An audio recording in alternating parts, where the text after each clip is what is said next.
Olá, começa agora mais um Frente a Frente e hoje a entrevista é com o jornalista Joaldo Cavalcante, que lança o livro reportagem intitulado 17 de Julho, A Gameleira, as lembranças e a história decidida à bala.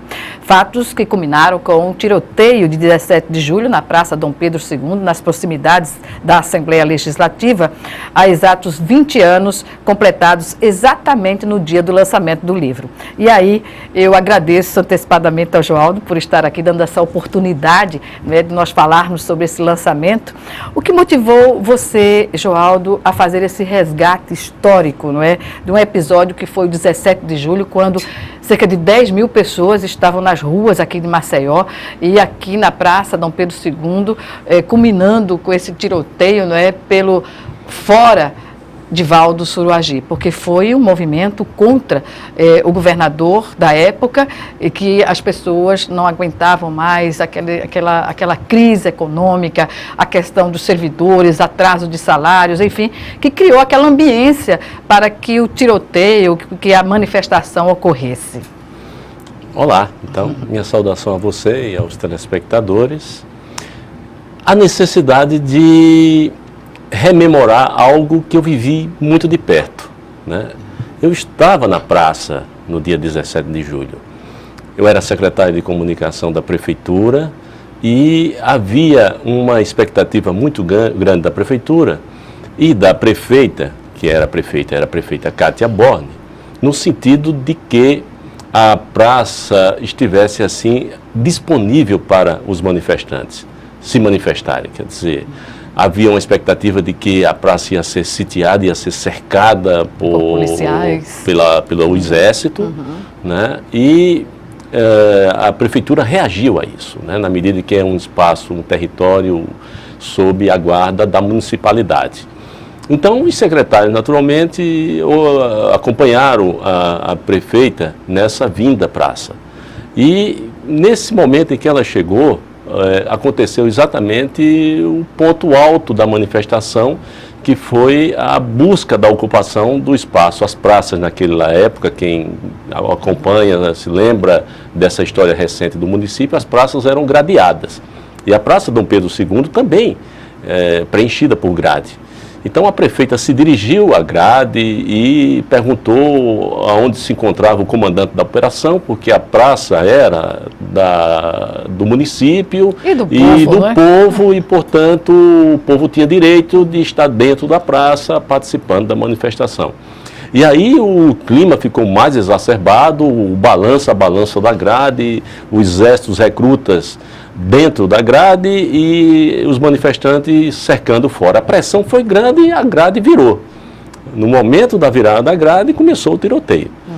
E a história da Gameleira entra exatamente por isso. Eu fui me refugiar, aprendi desde cedo que quando se ouve um pipocar de tiro, a melhor coisa a fazer, Gorete, é se deitar no chão. Depois toma-se outra atitude. Joaldo, foi isso que eu fiz. Pois é, e como você se inseriu no episódio, né, de uma forma que você teve a ideia de fazer esse livro reportagem e você vivenciando a história. Como isso ocorre na cabeça do escritor? Olha, naquele momento... Como é que você sente? Naquele momento, eu agradeço até hoje a frondosa Gameleira, né? Porque virou uma espécie de gabinete jornalístico, literário. Fiquei ali observando, são poucos minutos, pouco tempo, mas muitos tiros de armas pesadas, enfim. E você não sabe se naquele momento os tiros são de bala real, são de festim.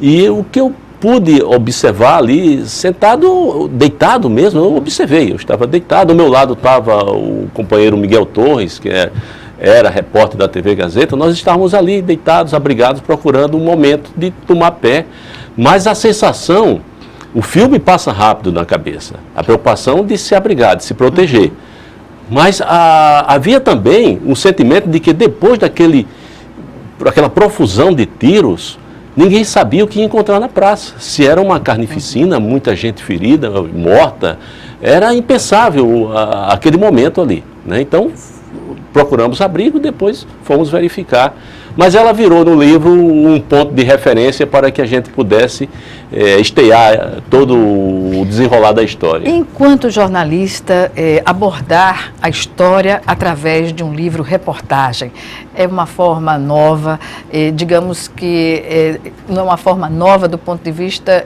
aqui no estado de Alagoas, mas a gente observa que dá uma condição de fazer algo mais investigativo. Isso lhe motivou? Motiva também, né?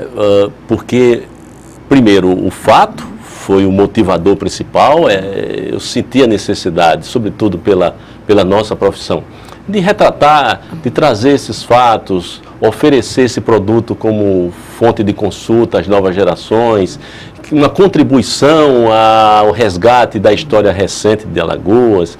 E olha que aquele episódio com certeza representa o maior conflito político da história de Alagoas. Diferente do que houve há 40 anos antes, que foi de 57, de 1957. Mas comparativamente, o que é que a gente pode observar desses dois episódios que são ícones na movimentação política e de manifestação popular? Isso é interessante. Eu só desejaria complementar aquela primeira pergunta, que é muito importante a sua pergunta sobre essa motivação e a história contada em forma de um livro-reportagem, né? Primeiro que é a nossa seara, é o nosso campo, né? Buscar apurar informação. E segundo, eu tenho a impressão que o livro pode também prestar uma homenagem à grande reportagem, o jornalismo de reconstituição, que é muito bem citado por um dos ícones do jornalismo brasileiro e que já marcou época, já premiado, o Zueni Ventura, como produtor de reportagens de fôlego. 1968, o ano que não terminou, é um exemplo, né, de um clássico de jornalismo de reconstituição. Exatamente. Né, permeado com pitadas literárias, com a competência que só o Zueni Ventura tem. Agora, esse livro é uma homenagem também à reportagem investigativa, ao jornalismo reconstituindo fatos a partir de elementos factuais, mas buscando traduzir de forma sequenciada. E olha que isso é importante dizer no momento em que a gente vive a era do jornalismo digital, da instantaneidade, do factual rápido, com pouca apuração em razão dessa rapidez, né? Então, eu fui me resguardar em quê? Na decupação de quase 15 horas de gravação. Mais de 160 pessoas ouvidas? 160 pessoas ouvidas? Mais de 160 personagens vivos da história estão vivida. Aí, muitos deles exercendo funções de notabilidade na atividade política de Alagoas, né? Estão citados.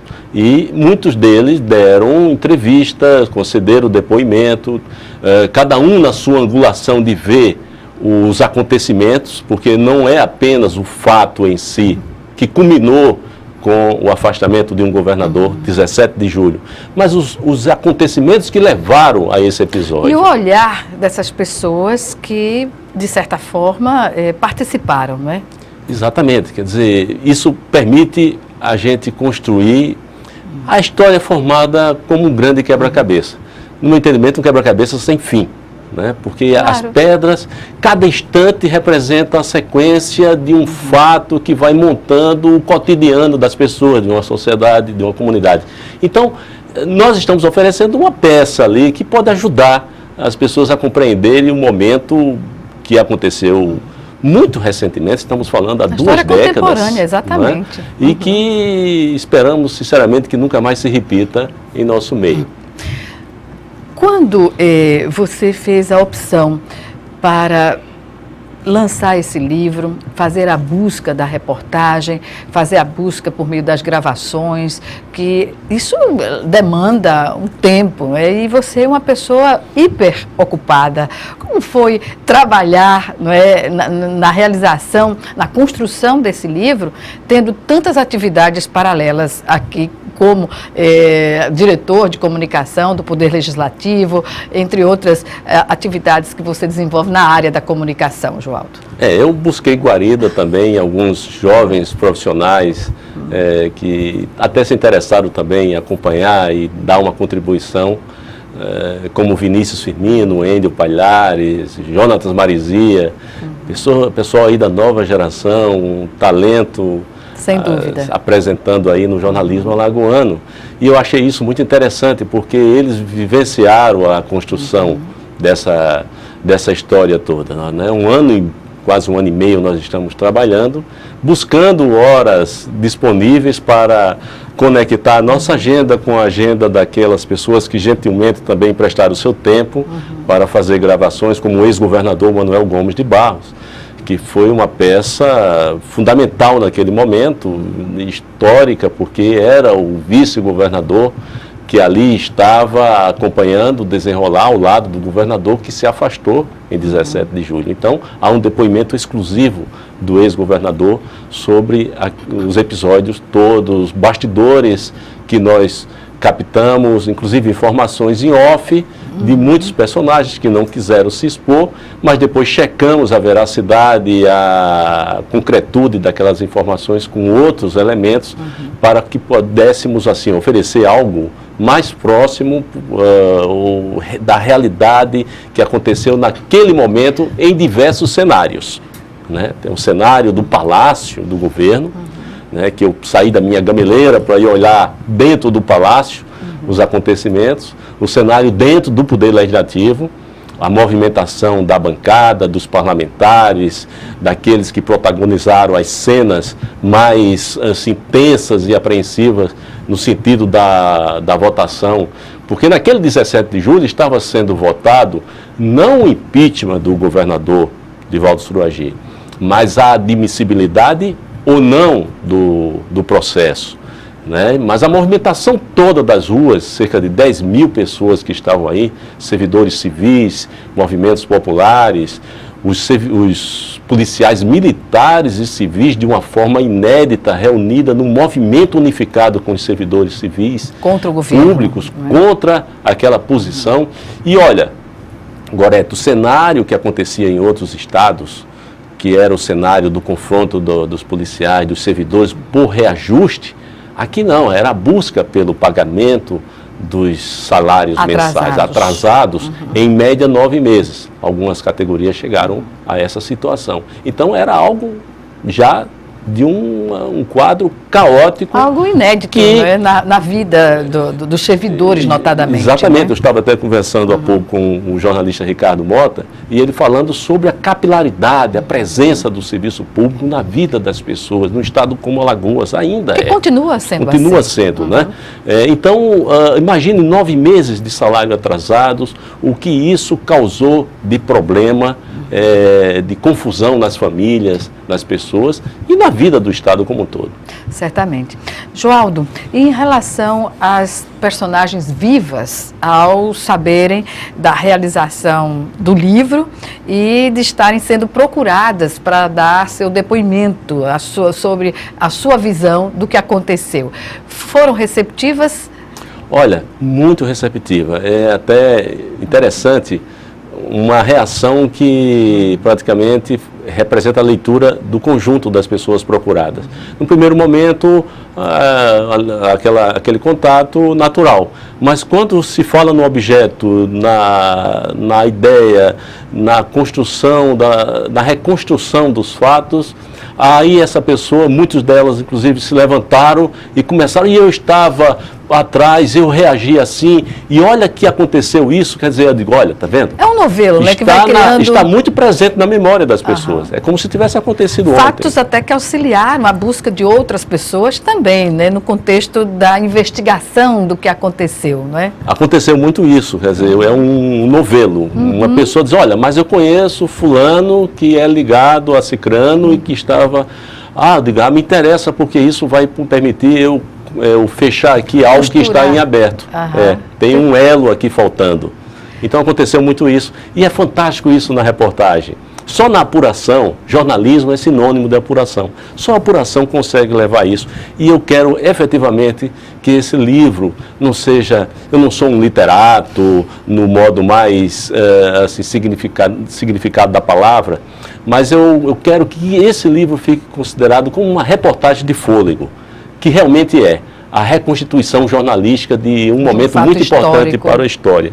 No momento em que estamos, inclusive, vivenciando o transcurso dos 200 anos do Estado de Alagoas. Tem tudo a ver de ser incluído nesse contexto e refletido nesse contexto. Exatamente. Joaldo, nós vamos chamar agora o nosso primeiro intervalo e o Frente a Frente volta em menos de 1 minuto. Até já.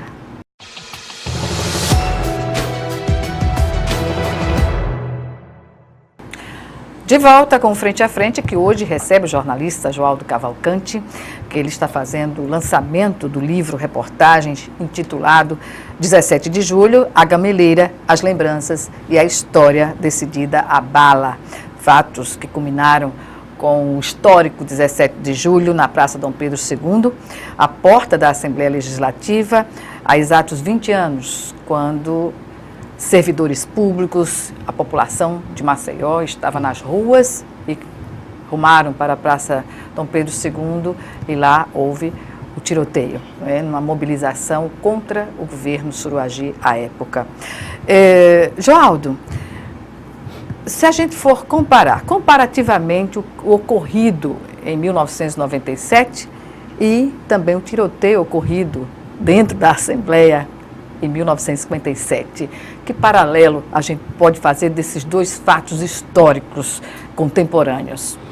São 4 décadas que nos separam, 40 anos nos separam de 1957, mas também está tão presente na história de Alagoas que, além de livros como o livro do Jorge Oliveira, que tratou em detalhes, circunstanciado sobre o episódio de 13 de setembro, uma sexta-feira 13 de 1957, mas há sim também outros elementos que fazem um paralelo interessante no sentido histórico da reflexão.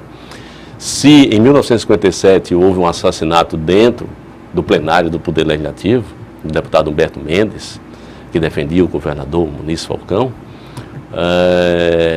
em 1997, embora felizmente, não tem havido nenhuma morte, nem na praça, nem no plenário, naquele processo do Levante, o histórico, a construção de 1997, levou à conclusão, né, e nos leva a fazer essa análise, de que houve morte, sim. Né? Houve tragédias. Né? A tragédia, vidas, famílias, e mortes, porque o soldado Leandro, e esse caso tomou conta, inclusive, da imprensa nacional, né? Manchetes e matérias retratando o drama que aquilo representou. O soldado Leandro matou a sua família lá em Rio Largo e depois deu um tiro na cabeça.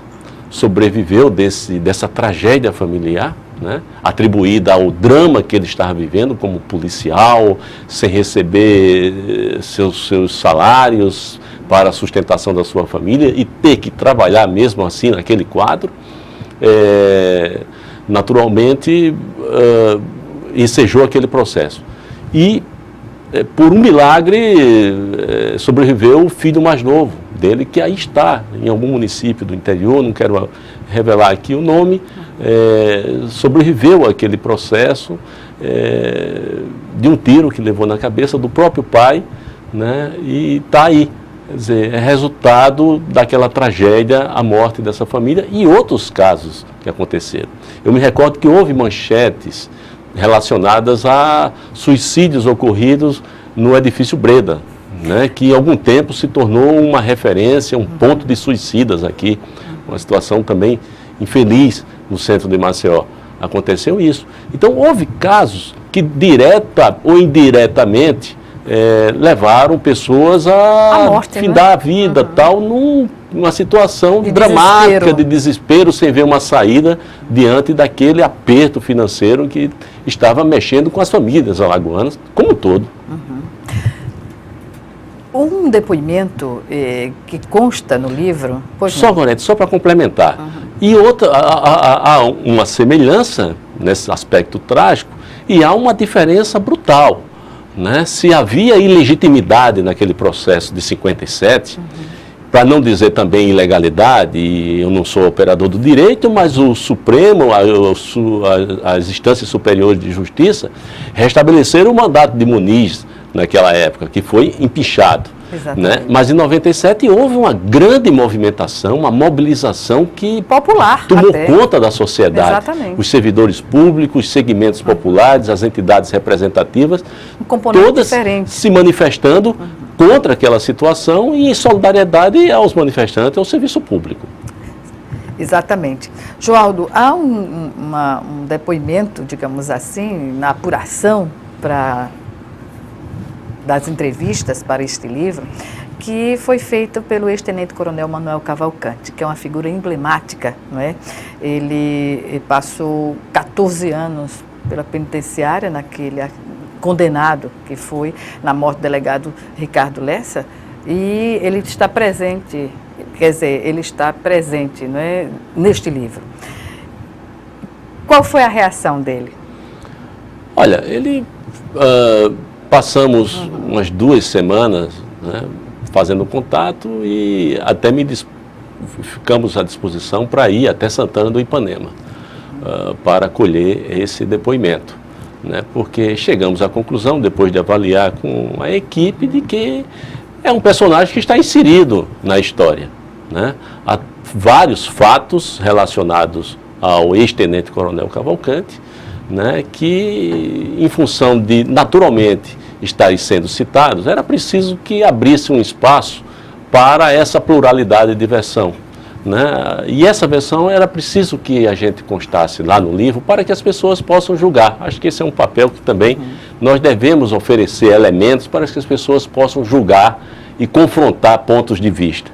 Então foi esse o objetivo. Né? O livro traz um depoimento, posições do ex-tenente-coronel, inclusive fatos inéditos, ele relatando essa vida carcerária dele por diversas penitenciárias brasileiras, detalhes inclusive. E os fatos que levaram ao aprisionamento. Né? São tratados de maneira muito objetiva, com português muito claro, todo esse episódio. E eu tenho a impressão que a gente também presta um serviço no sentido dessa montagem do quebra-cabeça. Acho que é muito importante isso, oferecer essas angulações, sobretudo em em momentos polêmicos, elementos que as pessoas possam julgar e sopesar aquelas informações. Então, ali está posta a posição, né, a vivência dele na penitenciária, os fatos que levaram à sua prisão, né, porque tem um episódio do assassinato do ex-tributarista Silvio Viana, em 1996, no Dia do Servidor Público. Né? Uma data emblemática um crime, também, inclusive, né? Pelo qual ele foi condenado.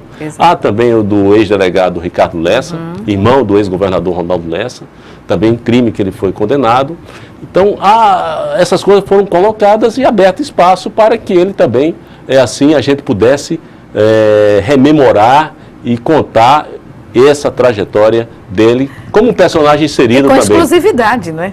Com o depoimento exclusivo então... que ele concedeu em Maceió, não precisou a gente se deslocar, ele finalmente depois se dispôs a falar e foram algumas horas de conversa. Ou seja, nessas 221 páginas, não só nós que vamos ter acesso a este livro, mas os próprios colaboradores, podemos dizer assim, personagens vivos aí que deram seu depoimento, que contaram a sua história à luz do que estava ocorrendo naquela época, é de um interesse, além, claro, como você falou, de ser uma peça a ser inserida no entendimento desses acontecimentos históricos mais recentes aqui em Alagoas. Ou seja, há uma motivação geral, uma curiosidade que permeia todos, independente independentemente de estarem lá contando a história ou não, né?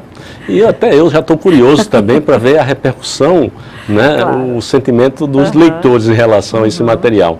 Mas é interessante, estamos há 20 anos do episódio, mas ele está tão presente porque muitos dos personagens que lá estão tiveram papel fundamental, seja no parlamento, vários parlamentares, alguns deles inclusive em pleno exercício parlamentar hoje na Assembleia Legislativa, né, se dispuseram a falar, tiveram um papel significativo, outros no campo do Poder Judiciário, o desembargador Washington Luiz, né, ex-presidente do Tribunal de Justiça, também deu um depoimento exclusivo. Ele era o líder do governo, tinha um papel estratégico naquele momento, né? Então ele tem algo assim muito revelador, tem essa posição do ex-tenente Cavalcante, que se confronta com outras posições, tem a posição do ex-governador Manuel Gomes de Barro, tem a posição dos militares que comandavam, lideravam aquele processo, como na época o Major Paulo Nunes, né, Jean Paiva, pessoas que lideravam o movimento dos militares. Então, depoimentos que estão presentes. Temos algo muito interessante, nós destrinchamos o IPM do Exército, o olhar do Exército para o que aconteceu naquele 17 de julho, de forma detalhada. Quem era quem em cada posição, porque houve um IPM, pessoas foram vidas, não deu em nada. Mas, efetivamente, o IPM existiu e está na história do Exército Brasileiro, né? Exatamente. Então, nós conseguimos ter acesso a esse documento também, de modo que eu fico muito satisfeito em poder conceder, oferecer essa contribuição, né? Num ano realmente marcante, que é um ano de reflexão sobre a nossa própria existência. Pois é, uma curiosidade, além de colocar o olhar de quem vivenciou, não é? O livro conta a narrativa de como o que antecedeu ao episódio, é isso também? Isso, nós procuramos construir isso para as pessoas entenderem ou também servir de entendimento a outras análises que certamente virão, algumas já feitas, há trabalho acadêmico, como da professora Leda Almeida, há uma publicação do Sindicato dos Policiais Civis. Então, eu tenho a impressão que essa soma são documentos que vão se juntando e ajudando a fonte de pesquisa, a consulta, né? Mais à frente, para as pessoas poderem, a nossa memória ficar aí disponível. Acho que viva, né? O Estado tem que ter identidade. A identidade do Estado é a sua própria história, é a história do seu povo, do Estado, dos acontecimentos. Com o olhar nosso sobre o que aconteceu, digamos agora, você acha que ali se estabeleceu um divisor de águas do ponto de vista da mobilização de forças do Estado, que até então não tinha essa capacidade de mobilização, como os policiais, por exemplo? Olha, há duas coisas que os líderes do movimento dos servidores públicos civis colocaram, né? Depois de 17 de julho, nenhuma outra gestão ousou permitir que o Estado chegasse a um nível de confronto tão grande com os servidores públicos, né? Adquiriu-se um nível de respeitabilidade, né? Tendo em vista a importância indiscutível que representa o serviço público para as pessoas, sobretudo para aquelas que mais necessitam dele, mas também, talvez um pouco pela memória dos acontecimentos, que não seria bom apostar mais numa esticada de corda como aquela que houve, né? Isso é uma coisa. E a outra coisa que também ficou disso aí, uma conclusão, ouvindo exatamente esses segmentos, é de que se antes a relação do policiamento no confronto em momentos de absoluta apreensão ou tensão com os movimentos sociais, depois de 17 de julho, as coisas distensionaram. E até o próprio Estado, veja que criou um setor de gerenciamento de crises, né, para exatamente permitir que o diálogo prevalecesse diante da truculência ou da violência, enfim. Então, não é que isso tenha desaparecido, mas é uma coisa que as pessoas precisam observar. Isso efetivamente aconteceu. Pois é. Nós vamos chamar agora o nosso segundo e último intervalo. E já já, o Frente a Frente está de volta.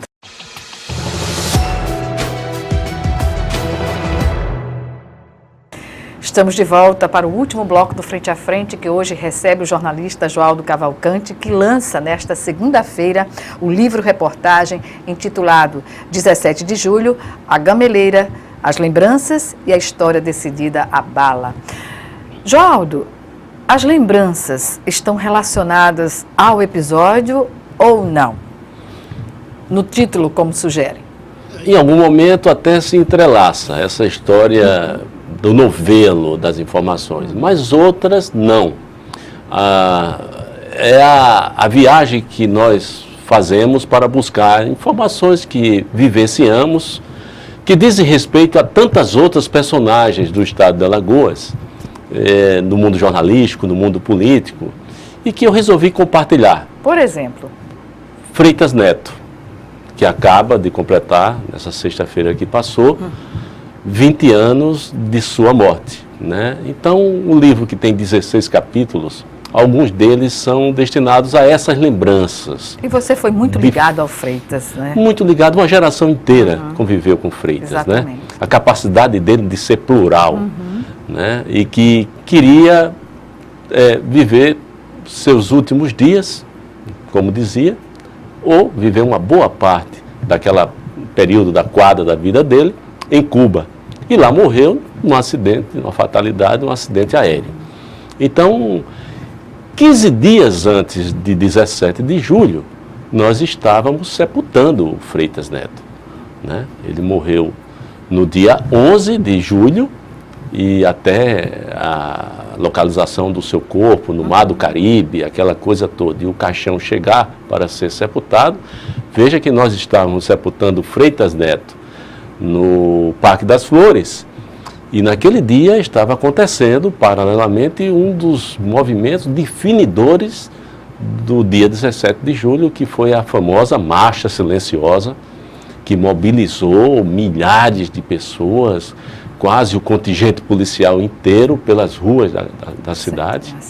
Eram pessoas armadas, rebeladas e desesperadas. Isso realmente ficou marcado, o que levou a tensão máxima, mobilizando Brasília e o Exército para resguardar, inclusive, o Palácio do Governo, com o governador sitiado. O componente do movimento sindical também está presente nessas lembranças? Sim, né? Pela minha passagem pelo movimento sindical dos jornalistas, o fato de ter sido presidente por 2 gestões. Então, há momentos que eu trato da questão da comunicação, dos veículos, alguns episódios marcantes para a categoria, mas que também envolvem a sociedade, que acompanharam aqueles momentos. A gente traz no linguajar próprio que a gente adotou, enfim, para fatos pitorescos. Por exemplo. Momentos, por exemplo. Não vou pedir exemplo não, porque isso fica para os leitores que vão ter acesso ao livro, mas que dá uma curiosidade, dá. Mas há fatos pitorescos. Muitas pessoas que me perguntam sobre o que aconteceu no plenário naquele momento de tensão, né? Há fatos que envolvem alguns parlamentares, e eles mesmos contaram, né, registram aqueles episódios, como também há no movimento político geral fatos envolvendo campanhas, e que eu resolvi compartilhar até para, em alguns momentos, quebrar a sisudez e a dureza dos fatos que estão sendo narrados. Pois bem, um personagem central, digamos assim, o ex-governador Divaldo Suruagi, que faleceu, não foi ouvido neste livro, não é? Um personagem central porque tratava-se justamente de toda a mobilização contra o governo que ele estava à frente. E não foi possível ter o olhar do próprio Divaldo Suruagi sobre o que aconteceu naquele momento. Você se ressente dessa ausência dele, não ter tido o tempo suficiente para fazê-lo à época? Também lamentei, além da morte, né? Eu cheguei a conversar com ele sobre isso. Eventualmente eu encontrava o ex-governador num dos shoppings de Maceió, ele costumava frequentar muito no final da tarde. E numa dessas oportunidades, ele sempre contando história e rememorando fatos, eu provoquei, olha, governador, algum dia eu penso em contar essa história em detalhes, porque eu estava na praça, o senhor estava no palácio, eu estava lá na praça. E ele... A reação dele? À disposição, não precisava apenas marcar, mas sempre à disposição para fazer isso. Eu cheguei até a fazer outra provocação. Eu digo, governador, o senhor podia fazer a sua biografia, aproveitar esse período. Infelizmente o destino não permitiu que a gente sentasse. Mas tem um capítulo que eu destino à versão do ex-governador, né? A Mônica Suruagi, filha. Nós fizemos contatos, recuperamos alguns textos e traduzimos para dele, né? a versão que ele, enfim, tinha daquele episódio, né, envolvendo os personagens, envolvendo os fatos do governo. E é um meio legítimo, né? É importante que, nesse aspecto que eu estou falando, de você ter a oportunidade de, no meio de uma polêmica, lançar mão de elementos que possam, assim, melhor construir o seu juízo de valor. Pois bem, falemos ainda sobre o livro que vai estar disponível no lançamento, claro, mas em que livrarias a gente vai poder encontrar o livro, Joaldo? Logo a partir do lançamento, vamos verificar as livrarias existentes aqui em Maceió, a livraria no shopping, e vamos divulgar esses pontos. Estão sendo ainda verificados. O fato é que os escritores, os autores alagoanos têm muita dificuldade. Isso tem sido uma discussão envolvendo inclusive jornalistas, outros autores. Esdras Gomes, que lançou um livro recentemente, o Nordestês, ele também está inclusive no movimento no sentido de que se consiga estabelecer um passo mais digno para as publicações locais. O espaço que é legítimo, né, dos sem autores tantas alagoanos. Exigências burocrático-administrativas que estão colocando. Tem vários escritores. Imagine, para você ser escritor, você tem que abrir uma empresa, por exemplo, para emitir nota. É preciso desburocratizar também o fluxo de ideias. Claro. Né? Será que a burocracia alcançou até a expressão do pensamento? É um absurdo. Joaldo, Vanildo Mendes é quem está prefaciando o seu livro.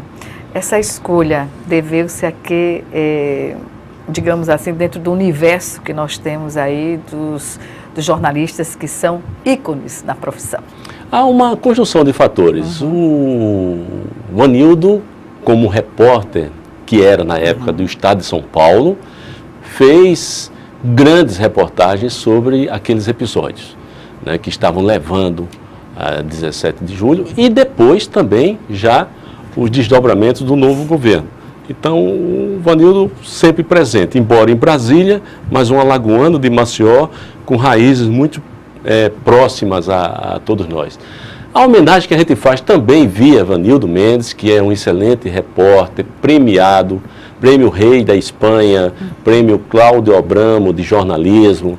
Quer dizer, é um orgulho para todos nós. Nós temos alguns nomes lá fora que nos representam com muita dignidade e orgulho, como Audálio Dantas, Vanildo Mendes, Jorge Oliveira, que cada vez mais fluindo o seu conhecimento, seu talento pelo mundo literário, lançando livros, cineasta.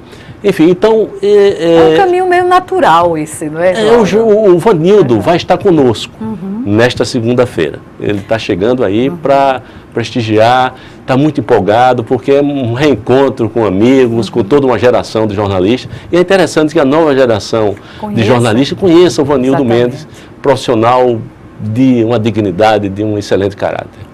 Eu sei. Conheço o Vanildo também e é uma figura humana fantástica. Joaldo, A Orelha, assinada pelo historiador, romancista Dirceu Lindoso. Essa escolha é muito especial, não é? Muito especial pelo que representa no mundo literário o mestre Dirceu, né? Romancista, escritor, jornalista. O Dirceu dá um arremate na orelha, refletindo sobre a nossa identidade no momento em que a gente está resgatando algo que tem 20 anos ele faz uma relação reflexiva sobre os 2 séculos da história de Alagoas, pedindo inclusive desculpa a Pernambuco, é assim que ele se dirige, pelo fato de nós termos sim uma profunda alagoanidade. Nós temos raízes e ele fortalece essa tese. Joaldo, o livro teve o apoio do SEBRAE, não é? A importância, você falava há pouco das dificuldades que têm os escritores alagoanos de comercializarem seus livros pela imposição de algumas burocracias que não deveriam existir nesse meio, aqui em shoppings, notadamente. Mas o que dizer da ação do SEBRAE no apoio a essas iniciativas? Que é muito criterioso, quer dizer, foi identificado nesse resgate algo que é importante para o SEBRAE, que é, primeiro, a passagem de um momento histórico, né? Mas também, do ponto de vista da missão da instituição, a necessidade de se resgatar algo que é importante que a sociedade, os segmentos do mercado, o setor produtivo, sempre reflitam da importância da gente nunca mais repetir algo que foi registrado pela grande imprensa na época e a gente retrata. O CAGED registrou em 1997 60 mil desempregados formais em Alagoas. Quer dizer, algo extremamente assustador na medida em que recentemente saiu algo do CAGED com um número inclusive inferior. Quer dizer, aquilo mexeu com o setor produtivo. E o setor produtivo depende da máquina governamental para induzi-lo, naturalmente. Então, criar as condições objetivas é um pouco isso, sobre esse viés que também se coloca essa reflexão sobre a necessidade da gestão funcionar e fazer com que os mais diversos segmentos que compõem o Estado possam, o seu povo e os seus segmentos, o seu povo, conseguir funcionar, né? Bem, estamos no minuto final da nossa entrevista, infelizmente, mas qual é a sua expectativa para esta segunda-feira e o que fica no contexto dos 200 anos da emancipação de Alagoas, colocar também que não deixa de ser uma forma de emancipação do povo quando vai às ruas em busca de um objetivo comum. Como você vê o seu livro nesse contexto? Fica nesse contexto esse olhar, né? Um olhar de um fato recente, mas que há tantos outros que precisam ser resgatados e que até sirva de estímulo essa produção, para que outros companheiros, outras pessoas do mundo da literatura, ou não, né, enveredem um pouco por esse caminho. Sejam estimuladas. Para resgatar, porque há muita informação, há muita imagem disponível aí, inclusive que precisam ser compartilhadas. Um trabalho como o Edberto Tizianelli faz, compartilhando informação, aquilo ali é perene, está à disposição da sociedade, é um